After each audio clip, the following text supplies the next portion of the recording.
इस पे? हम किसानों के आंदोलन का भी समर्थन करते हैं और सरकार द्वारा वार्ता के प्रयासों का भी समर्थन करते हैं। एमएसपी पर कोई कानून ऐसा बनना चाहिए ताकि किसान के उत्पाद का सही दाम बाजार में मिले। किसानों की आत्महत्याएं बढ़ती जा रही हैं और उनमें निराशा है, इसलिए चुनाव के ऐन मौके पर इस आंदोलन का कोई पॉजिटिव नतीजा निकले तो एनडीए के लिए अच्छा होगा। दिल्ली के मुख्यमंत्री अरविंद केजरीवाल को ईडी का छठा समन आ गया है और उनको इसी हफ्ते पेश होने को बोला गया है। ये जांच एजेंसियों के द्वारा प्रारंभ की गई प्रक्रिया का हिस्सा है और एक जिम्मेदार नेता के रूप में उनको इसका सम्मान करना चाहिए। जो वेस्ट बंगाल के संदेश खाली में वायलेंस हुई, उसमें जो उनके बीजेपी चीफ है सुकंता मजूमदार वहां पर जा रहे थे, तो उसी बीच उनकी पुलिस से थोड़ी झड़प हो गई और उसमें वो इंजर्ड हो गए हैं। ऐसे कार्यक्रमों में संयम बरतने की आवश्यकता होती है।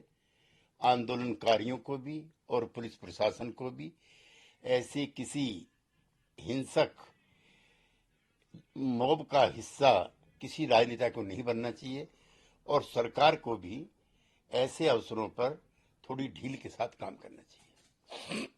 बीजेपी के शहजाद पूनावाला ने बोला है कि टीएमसी अब तृणमूल कांग्रेस नहीं बल्कि तालिबान माइंडसेट एंड कल्चर बन गई है। माँ, माटी और मानुष से उनका बॉम्ब बंदर मोटो बन गया है। टीएमसी को हिंसा त्याग करके शांति का वातावरण बनाना चाहिए और पश्चिमी बंगाल की जो छवि खराब हुई है उसको सुधारने का प्रयास करना चाहिए। बीजेपी का ये भी कहना है कि ममता बनर्जी की सरकार को रेपिस्ट चला रहे हैं और वहां पर वो एक साइलेंट स्पेक्टेटर की तरह काम कर रही हैं, क्राइम को होता देख रही हैं। मैं कोई शक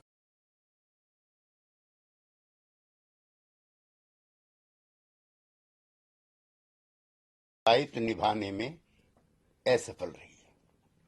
बीजेपी ने अशोक चौहान, जिन्होंने भी रिसेंटली ज्वाइन करा, उनको और जेपी नड्डा जी को भी राज्यसभा के कैंडिडेट के लिए नॉमिनेट कर दिया है फॉर द अपकमिंग इलेक्शन। ये भारतीय जनता पार्टी का आंतरिक मामला है कि वो किसको उच्च सदन में भेजते हैं और कब भेजते हैं। कर्नाटका के उप मुख्यमंत्री का कहना है कि कन्नड़ा उनकी हमेशा फर्स्ट प्रायोरिटी रहेगी। सभी भारतीय भाषाओं का सम्मान का जनता दल यू समर्थक रहा है। राष्ट्रभाषा हिंदी के साथ साथ जो प्रांतीय भाषाएं हैं उनका भी उत्थान होना चाहिए, मैं उनसे सहमत हूँ। कांग्रेस एमपी जयराम रमेश का कहना है कि जो वो 3 कानून आए थे किसानों के लिए वो बीजेपी लाई थी और उनकी कोई जरूरत नहीं थी, जबकि पहला देखा जाए तो स्वामीनाथन कमीशन के हिसाब से एमएसपी को 1.5 टाइम्स होना चाहिए। श्री जयराम रमेश की सरकार 10 साल तक केंद्र में सत्तारूढ़ रही।